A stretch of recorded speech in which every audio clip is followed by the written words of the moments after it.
থেকে চাল বের করছি, মুরগিদের খেতে দেবো। এই যে আমাদের চাল, অত দূর আমার হাত যায়ই না।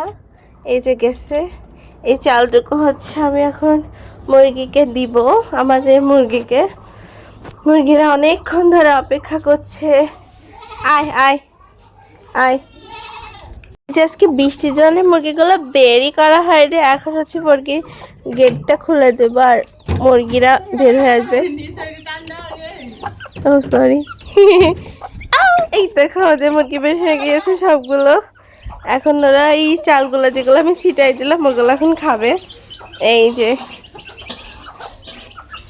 দেখতেই পাচ্ছ, এই বাবুটা বেরোচ্ছে না বলে এর মাটা খালি যাচ্ছে আর আসছে, তো এখনো বের হয়নি।